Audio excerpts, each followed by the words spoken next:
Hello friends, welcome back to another professional match of StarCraft 2. But before we go further, I want to say a big thank you to all of you because this is a special day. It's 1 month anniversary of this channel, so thank you for your support. Your comments are very helpful, your feedback, and because I really care about you and about this wonderful game, I created a post in the community where I asked you what is going to be your favorite new cast, and you decided to be Oliveira versus HeRoMaRinE. So here we have none other than Oliveira, the winner from Katowice 2023, and his opponent none other than HeRoMaRinE. So basically we are going to have a Terran versus Terran non-stop action with the best from Europe, HeRoMaRinE, and the best from Asia. I would like to say China, but Oliveira proved to be best in the world, so that means best of Asia as well. What is going to happen? Like usual, we are going to find out together, but again, a big thank you to all of you. I'm really impressed by the fact that this game is still awesome, despite not being a brand new game, and that we are a community, really a community of dedicated players that we also like to enjoy seeing pro game matches. Standard opening so far for both players. Standard barracks, Reaper versus Reaper. Who is going to win? Who is going to do what? We are going to find out. This is the first game out of 4, so it's going to take a little bit of time until we find out what is happening in each and every game. Factory for Oliveira and Factory for HeRoMaRinE. So both of them know their timings perfectly. What I like when is race versus different race is the fact that you have different units. But it's also interesting to see when you have players playing against the same race, the fact that small differences are very important and how they try to spice things up, what mind games are going to play, because the timings for units are the same. Now sometimes it's better to just stay into the defense and have the defensor advantage, but it's tricky. It's a lot of hard work to be able to macro, to also be able to micro, because Terran units needs a lot of special attention. You need to steam, that means you are going to lose some of your health in gaining a lot of advantage in terms of attack, but you need to split your Marines, so it's very tough. Despite the fact that sometimes seems easy, what they are able to accomplish is wow. In terms of income, pretty similar, no advantage. Advantage, we are going to see if one player is too greedy, but to play the greedy game, it's tough to pull. Human race, the Terran, has this advantage, the orbital command center, which can scan and reveal anywhere on the map what your opponent is having.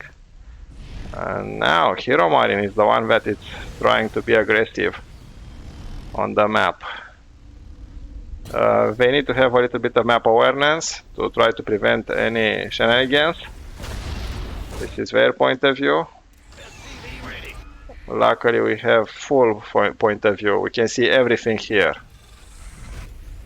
So again, I cannot believe I had a New Year's Eve revolution. I know it sounds like a cliche, but I said, okay, I'm going to start casting because I enjoy it too much. So at first I wasn't sure, but I realized it's way more fun to just cast each and every day. I said no matter what, no matter the timing, I'm going to do my best and cast a match, or at least a series of matches, if the matches are too short. And I'm really going to do my best to do this each and every day. Otherwise, how am I going to do my part in keeping this wonderful game alive?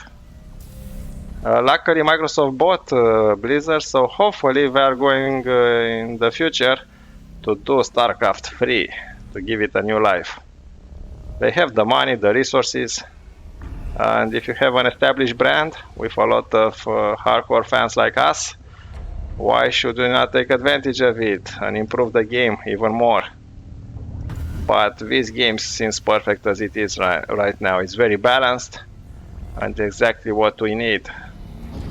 It's a paper, scissor, rock type of game with a lot of cool graphics, cool units, and a lot of dynamic games. And the pro level players are making things even more interesting for us. The way we are able to attack, counter-attack. Let's see what these two players are going to show us. In terms of army and economy, we are pretty even. Slightly small advantage for HeRoMaRinE, but not too much. And already here we have a Raven. Ravens are very good because they can reveal everything. And we don't mind, can do a lot of damage, especially to Marines. Now Oliveira is going to attack with 2 tanks. No, just trying to protect. But already here it's a Hellion to see the timing. And he's dead. The lock-on ability of the Cyclone is very important. But HeRoMaRinE already tried to create an attack. Probably the Ravens are going to be used for interference matrix. That's it, when tanks are able to be shut down for a couple of moments, which is more than enough for the battle to be decided. And also these auto turrets. And look, the interfering matrix. Very well done. These Vikings are very good. And who is going to win? Yes, the tank, obviously. But the tank killed the Cyclone and the Marine killed the tank. That was an interesting first engagement. Now in terms of APM, both hovering around 350, 345 for HeRoMaRinE, slightly bigger for Oliveira. And now Oliveira is counter-attacking with 3 tanks, not bad at all. Not bad at all. HeRoMaRinE is in big trouble. His army is smaller, he has fewer units, and this orbital command center is going to be on fire. These Vikings are very, very important. They can protect the Ravens, and Ravens can do a lot of damage. Look, another interference matrix, allowing these tanks to siege in total in a safe way. Now, Widowmine is coming here. Now, these are tricky. No more Ravens, so you need to scan in order to see it. Now sieging again here at the entrance of HeRoMaRinE. And HeRoMaRinE is in big trouble. 2 tanks versus 4, you don't need to be a math teacher to realize it's not a good place for you to be. Look at them, splashing. Combat shield done for Oliveira. Now, what do you do? 3, 4 bases now for Oliveira versus only 2 for HeRoMaRinE. Landing the Vikings, trying to create more damage, streaming more units, but look at the distance. So now tanks realize they overstay their welcome. The Marines are chasing them. Are the Marines going to be fast enough? Even the Vikings joining, but no. And here, this is why splash damage is so good. The more tanks you have, the better the chances is for you to create an in-depth line of defense. Trying to make sure there is not going to be any cheeky attack from HeRoMaRinE. Oliveira already have a sensor tower. Scanning to see exactly, and HeRoMaRinE realized that he has to go on counter-attack. He's already economically outpaced. In terms of income, 2,600 versus 2,000. And Oliveira won. Obviously, HeRoMaRinE realized he has no chance. Let's go to game number 2. Now, let's see game number 2 between none other than Oliveira, the lucky Terran, versus none other than HeRoMaRinE from Germany. He's 25 years old, but guess what? He started to play in 2011, so that means a lot of experience from Big G, or Big Gabe. This is his nickname because his full name is Gabriel Rafaelo Segat. But I will never underestimate Oliveira. He's very, very good. He's not only lucky, he's full of skill. And he's only 22 years old, so we are going to hear a lot from this Chinese wonderful player. Standard opening so far with a supply depot on the barracks, so nothing unusual so far. They, at this level, they do not try any shenanigans. Maybe if you are in advance, you already won a couple of games and you just try to be creative, but usually it's better to be safe. But we saw a match I posted recently, yesterday if I'm correct, where something like this was tried and failed. I don't know, Lin. The game literally took 2 minutes, so check it out. Gone in 60 seconds, like in the movie with from Hollywood with Angelina Jolie and Nicolas Cage, if I'm correct. Now a perfect wall-off here with a supply depot, the barracks with the Reaper, but I don't know if it's perfect, is it? The barracks seems a little bit... No, it wasn't perfect. And now, guess what? The SUV was able to enter and scout. Huh. This wall-off, because you need to leave a little bit of place for the add-on. Now, what are they going to do? Obviously, I'm going to find out together with you. I don't like to spoil. And if you don't see it, even if I would like to spoil, I have no idea. Factory here being built, which is nice. And first that take a second command center is none other than Oliveira. But immediately after HeRoMaRinE, so they know their timings. Who is going to finish first? Is it going to be Oliveira or HeRoMaRinE? And probably in a couple of minutes we are going to outweight each other. Terrans versus Terrans are always interesting games because both need to use a lot of micro. Probably supply block each other with the tanks if they manage to kill a lot of supply depots. And most likely a lot of medivac drops. Now these two are going to try to do something. Let's see if they are going to be able to. The Reapers going the long route, not to be detected. So they are going to jump here, probably. And same thing is happening from HeRoMaRinE. So no, they're just waiting here for reinforcements. Now 3 is the lucky number for Oliveira. While HeRoMaRinE with 3 plus 2 Hellions. Let's see who is going to do more damage first. So this Hellion is just attracting units into the second base, and these 3 are doing a lot of damage here, but in the same time, look for defense. Perfect Cyclone. So who is going to do more damage?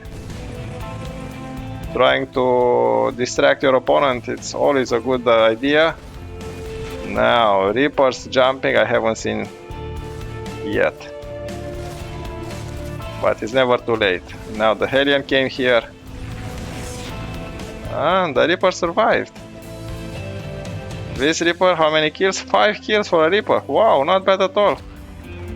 Doing a lot of economic damage, because if you have to pull SUVs, 6 kills in total with that last SUV. Not bad at all.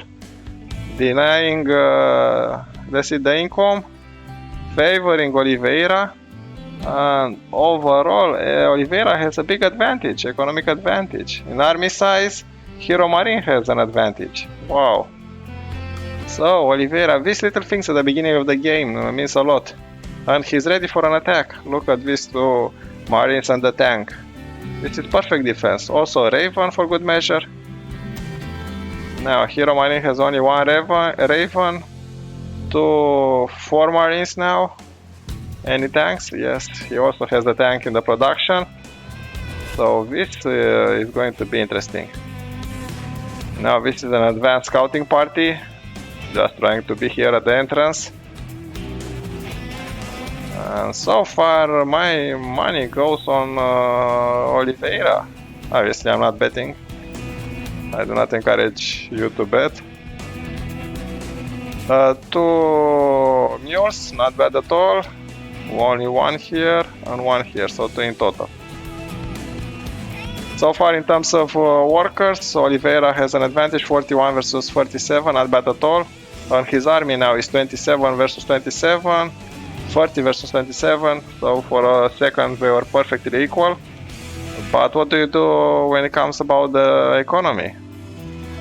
If HeRoMaRinE does not recover the gap, big problem. And in order for you to do this, you need to be more aggressive to try to deny some of the mining. Now already a command center is being built here in the safety of this tank. Look, the strategic location of the second tank. The army of HeRoMaRinE is growing, and while he's still working on his for command center, Oliveira already is flowing his for the command center, already transforming into an orbital command. So what do you do? 4 tanks here, a lot of splash damage from different angles, Vikings for good measure, so no interference matrix, and income is still an advantage for Oliveira, but the game is not over, it's just starting. It's also important to understand the power of micro and to be a little bit of lucky. Maybe you are attacking your opponent while he's not in the right place, in the right moment. So things like this happen. Now already on the attack, Oliveira is marching. Here are some units, probably they will try to go here into the mineral lines. But he does not know where Oliveira is on the map. It's easy for us to see everything. Now 4 tanks, a cyclone, not bad at all. Scanning to see exactly the position, interference matrix. Now these tanks, perfectly situated. This is the battle I'm talking about. Very good position for Oliveira. These Vikings killing the Ravens, not bad at all. Keeping here a Raven for good measure. Now HeRoMaRinE has an advantage in terms of how easy he can reinforce, because of the distance that his units need to cover, which is way less than for Oliveira. Now Oliveira just backing. He realizes he has an advantage, and when you have an advantage, what do? You have more advantage. Look, he's already building another command center. Now here, yeah, good interference matrix. But guess what? HeRoMaRinE also has visibility. Steaming the Marines in front, trying to do as much damage as possible. So using this Viking in order to see over the high ground. So this ramp is blocked, and while this is happening, the 2 Hellions are doing a lot of damage here, because there isn't too much defense. This tank, but the Reapers are very fast, very agile. Yeah, they are dealt with. Now in terms of worker, HeRoMaRinE has an advantage, not bad at all. But now it's not that much of a big deal. 1 or 2 workers advantage. It's also about the army, and let's see who is going to win. Positioning is very important. HeRoMaRinE steaming forward. Here we have a lot of tanks sieged up. Yeah, this army is dead. Only 1 tank left. So reinforcements are needed. Going back, look at this tile. This is like in the Roman army. Slowly, methodically. Like 1, 2, 1, 2. Attack, defend, attack, defend. trying to conquer as much as possible.